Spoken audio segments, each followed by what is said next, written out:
Have you ever felt invisible, forgotten by people, overlooked by the world, perhaps even abandoned by those you trusted most? That's where a woman named Hagar found herself, in the heat of the desert, carrying sorrow she could no longer bear. But it was there, in her darkest wilderness, that she encountered the God who sees, the God who hears, the God who never forgets. She called him El-Roi, the God who sees me.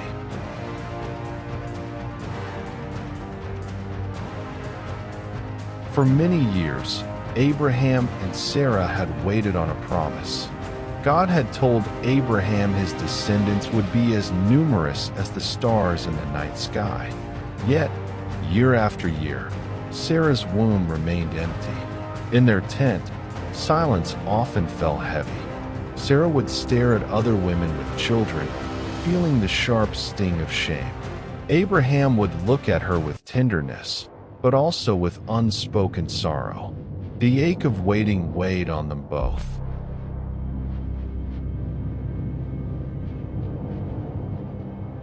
Have you ever waited so long for something that your hope began to die?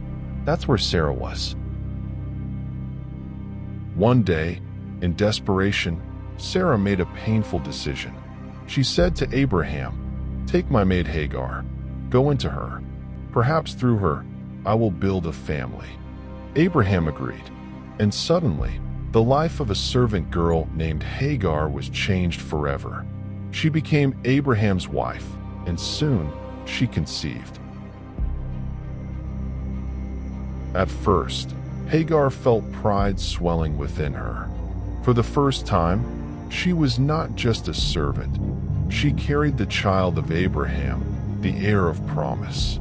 But pride can wound, and tension grew. Sarah began to despise her, and Hagar looked upon her mistress with contempt. The home that once offered safety was now filled with jealousy, bitterness, and harsh words. Sarah mistreated Hagar so severely that the joy of carrying Abraham's son turned into bitterness. Abraham stood silent, caught between two women, his wife and the mother of his unborn child. And Hagar, though lifted for a moment, now felt crushed by rejection. The very place that should have been her shelter had become a prison.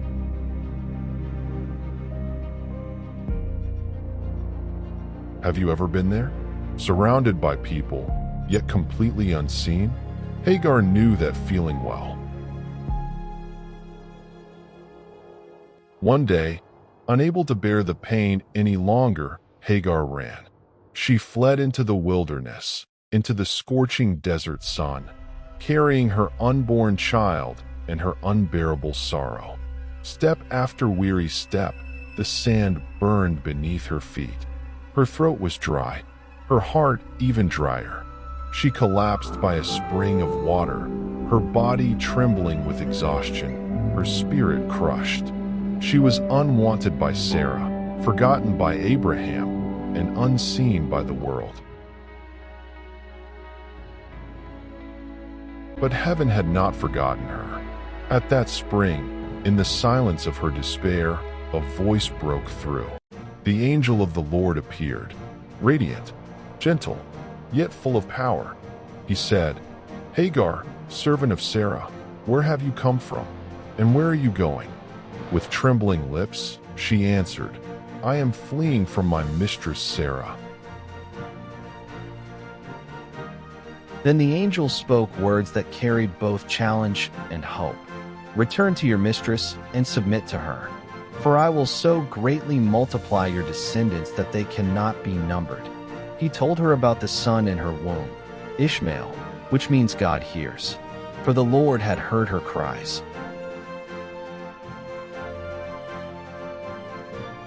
Then the angel spoke words that carried both challenge and hope. "Return to your mistress and submit to her. For I will so greatly multiply your descendants that they cannot be numbered." He told her about the son in her womb, Ishmael, which means God hears. For the Lord had heard her cries. She had felt unheard, but God had listened all along. Overwhelmed, Hagar realized the truth. She was not invisible. She was not forgotten. God himself had seen her pain. And there, by that desert spring, she gave God a name no one had ever spoken before. She whispered, El-Roi, you are the God who sees me. The desert was still hot. Her circumstances were still difficult, but her heart had changed forever. She had encountered the living God.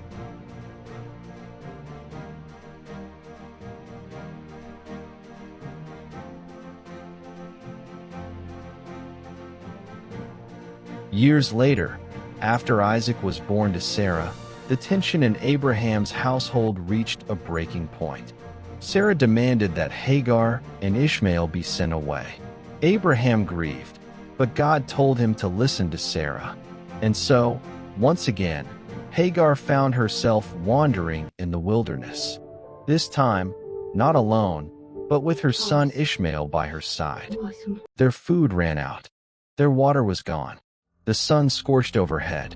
Ishmael, weak from thirst, could no longer walk.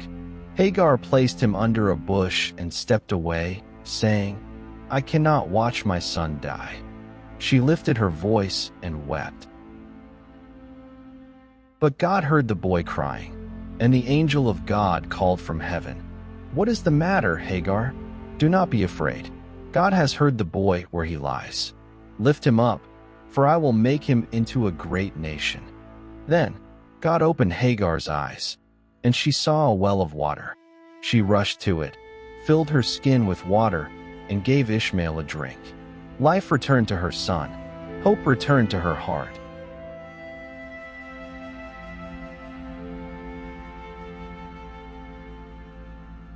Hagar's story is more than a story from the past.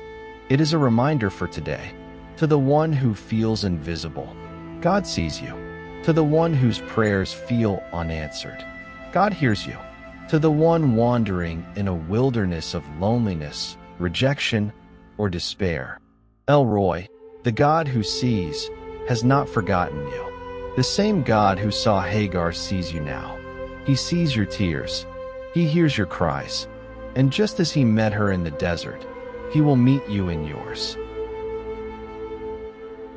If this story touched your heart, don't leave without sharing it. Subscribe for more Bible stories that bring hope. And remember, you are never unseen. God is El-Roi, the God who sees you.